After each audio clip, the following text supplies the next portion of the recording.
We're from Fancy Tiger Crafts. And we're going to show you how to get your craft on. I'm going to show you how to do foundation paper piecing for our row by row 2017 row for Fancy Tiger. Paper piecing makes it so you can do very complicated patterns, very intricate designs with perfectly sharp points, exact corners, everything wonderful, but no measuring, and everything always lines up exactly perfectly. So you can see with our paper pieced pattern, we have natural movement of our geese. They go different ways. And even our little goose here, the one goose that takes two separate pieces in order to make, the lines are perfectly straight. Everything lines up, and I will tell you, I didn't even pin that. The nice thing about foundation paper piecing, you might have heard of English paper piecing, which is hand sewing. There is no hand sewing involved. What we're doing with foundation paper piecing is actually machine sewing all of our pieces to a paper pattern and then removing the papers at the end. Foundation paper piecing allows you to do even the tiniest little intricate perfect designs with perfectly sharp points and corners. And you can see how tiny this is by my hands. And all of this is done by sewing it to the papers, so you will always have an absolutely perfect result. These are the supplies that you will need to do foundation paper piecing. You'll need a ruler, a rotary cutter. You can use a glue pen, a glue stick, any kind of fabric glue. It makes it a lot easier. Some people use pins, but I think they're nuts. You'll need your paper pattern pieces.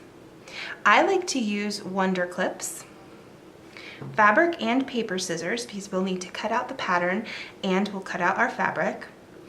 Tape, it's really nice sometimes if you're using a larger pattern piece, the pattern won't print complete pieces on one sheet of paper, so you'll need to tape them together. Also, regular Scotch tape is perfect for if you make a mistake and you need to rip out your stitches, you can put the tape down and not rip the paper, so it's really handy. We've also got a selection of feet that make your foundation paper piecing a lot easier to do. My favorite is an open toe embroidery foot, so it's completely open here in the center.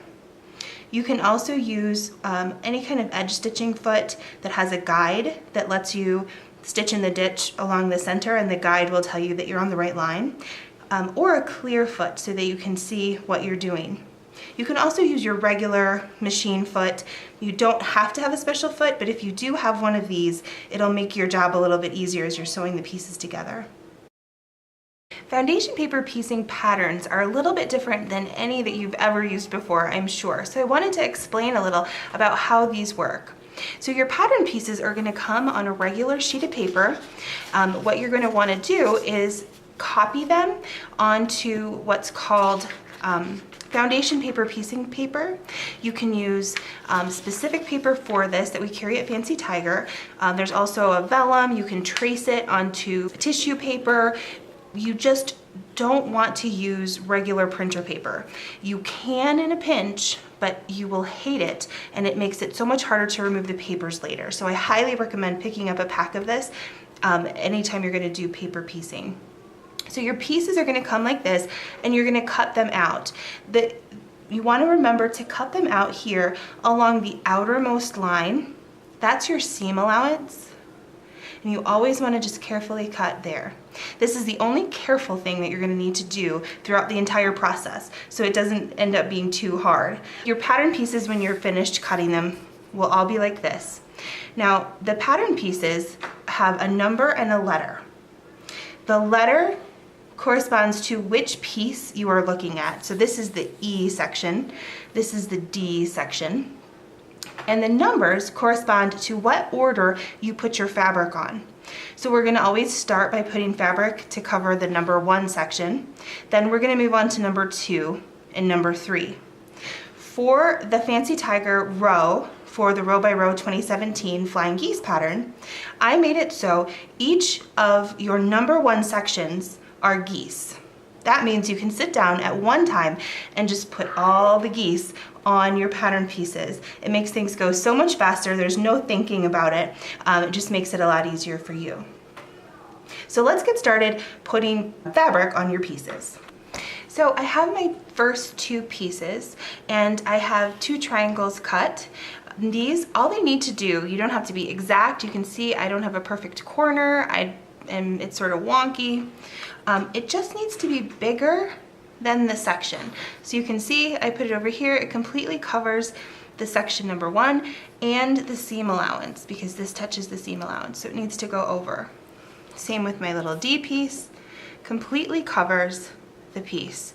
Now the thing about paper piecing patterns is the reason why you get perfect corners and perfect lines all the time is because you are actually going to sew along these lines here, which means that your fabric goes on the wrong side of the paper, the unprinted side.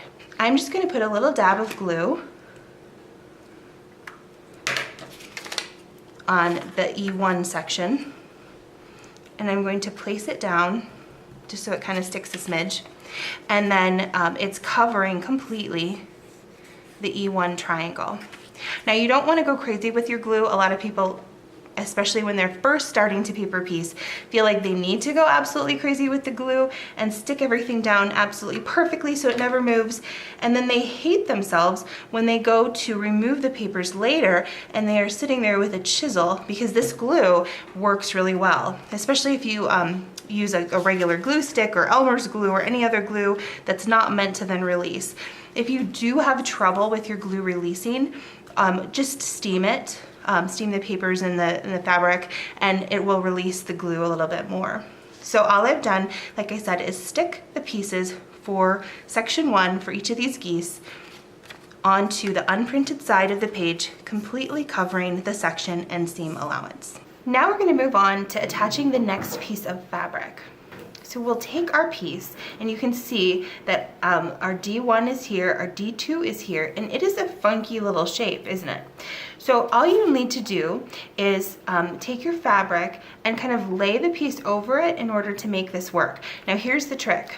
If I did it like this and cut around, it would not fit because it's this funky shape. And remember, I am putting the fabric right side up over here.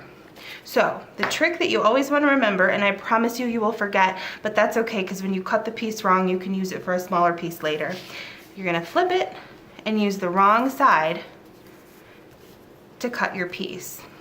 Now, you don't have to trim. You can sew from right here and trim after if you'd like, but what I like to do is just eyeball it a little and kind of fold it up so that I know about right here I've still got a good seam allowance.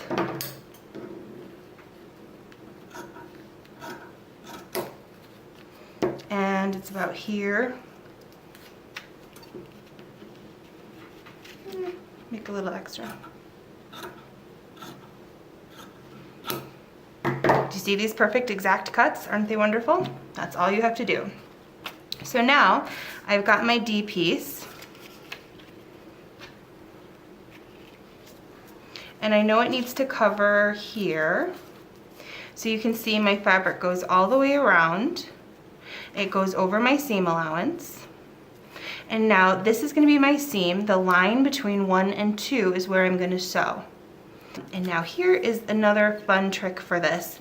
You would think, oh, okay, so I want this piece to go here, so I'm just going to flip it over to sew it down.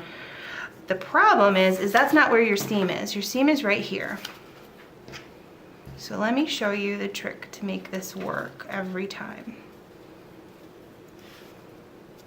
Now I've got my piece covered here. My piece goes all the way around, and I'm going to remember that this is my seam line. So this is where the piece of fabric needs to flip. So it needs to flip here, like that. Because then, when I come back over here and I sew, there's my seam line. It's going to completely cover the piece of paper all the way around. Now, if you'd like to here, you can pin. Usually I would just have my sewing machine handy and I would just set it right here. I would sew my seam, which I'll show you in just a moment. You can pin, or you can grab a wonder clip if you're gonna do several of these in a row, and then come back when you're ready to sew. So first thing you want to do when you get to your sewing machine is change your stitch settings to 1.5. So that's going to shorten your stitch length, more stitches per inch. That's going to perforate the paper a lot more and make it easier for you to remove them later. So I'm going to stitch the line between D1 and D2, just that short line right there. And you can see that I've got my open toe foot in, so I can see everything that's happening. I can see exactly where to put my needle down, and I'm going to just sew along the line, back stitch a smidge just to secure it. And if you can follow a line that's printed on a page, you can do this. I know even most experienced sewists can sometimes not follow a straight line when it's not printed on a page. So for all of us who are not straight line people, this is for you. And so you can see I've stitched my line, and when I fold it over at my seam line here, it completely covers the paper. You can see that complete D2 section is covered. So we're going to do the same thing with the E section. I'm going to make sure that since we've moved a little, everything is where it ought to be. And my stitch line is here, and I cover everything up. Okay. So same thing, E1 to E2, and I'm going to go to the end of the line, and I'm going to sink my needle, back stitch just a smidge, and follow that printed line on the pattern piece.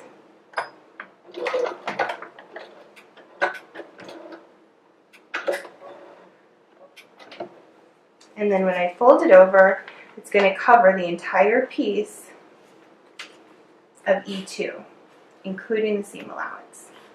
Next, I'm going to show you how to trim and press your seam allowances so we can add the next piece.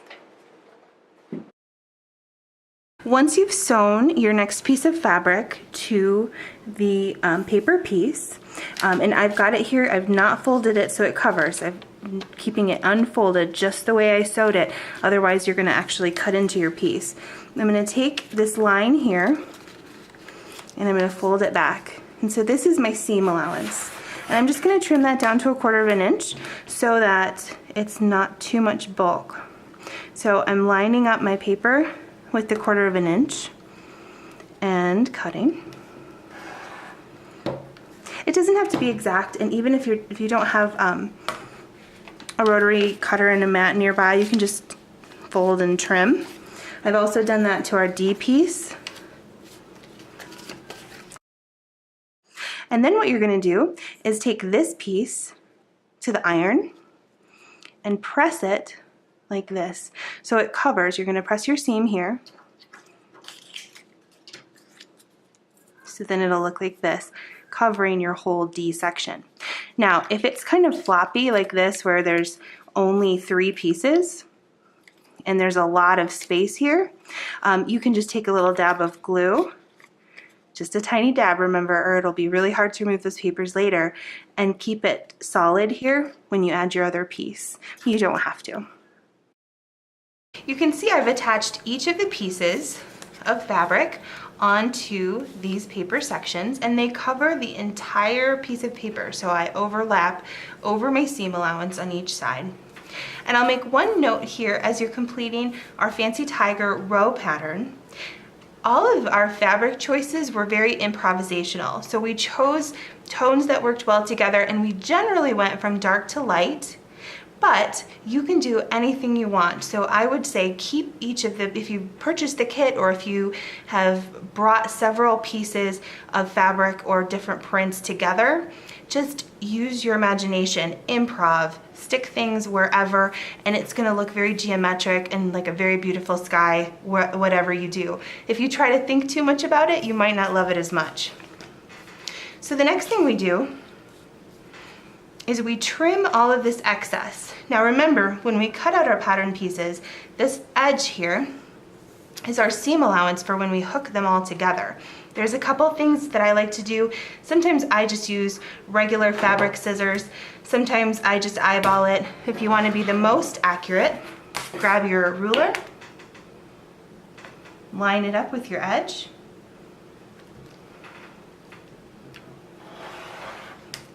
and be more exact. The more exact you can make your cuts, the more accurate your pattern will be in the end. Here's another place where if you want to, you can stick a dab of glue right here or over here where there's larger pieces that might want to move. You can if you want, if it makes you feel more comfortable, but you don't have to. So I'm going to prepare the other piece and then we're going to sew them together. So when you've got all of your pieces trimmed and ready to connect together, you will lay them out in the order that you see it on the pattern. So for our purposes, I've got piece D and piece E that we're going to connect, and they're going to go together right here. So you're going to sew along the seam allowance, which is where it's going to go together. The easiest way to do this is to line them up, and if you've trimmed perfectly, which I'm sure everyone did, it's going to line up so nice and even that you're just going to be amazed. And all you're going to need to do is sew right along this edge. So what I like to do just to make sure that I've got everything exactly right is stick a pin in the corner.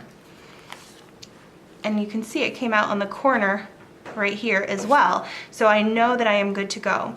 Now I don't like using pins along the seam line because it does distort things, it moves the fabric.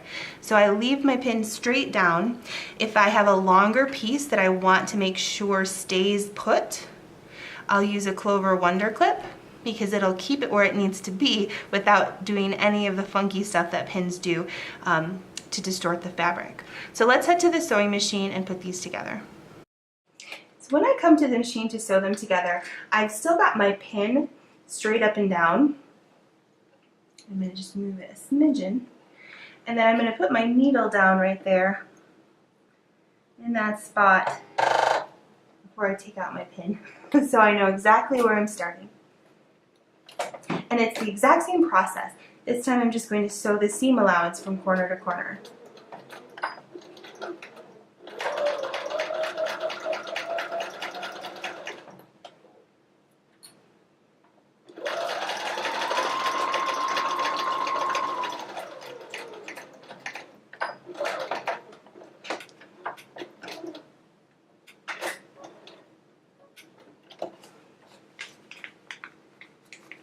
And then my gorgeous little geese stick together nice and beautifully right along the seam allowance on both sides. And then all I'll need to do is continue to do that, attaching piece by piece until the entire thing is put together. Now, the trick is do not remove any of the papers until it's put together. This is going to be your seam allowance every time you need to attach a piece. So don't get too excited and remove them till it's done. We're going to pretend it's done, and I'm going to show you how to remove the papers in just a moment. Once you have all of your pieces connected, you can remove the papers. Now, if you put glue on the papers, it might be a little more difficult, so you might need to use an iron and steam, but for the most part, we didn't.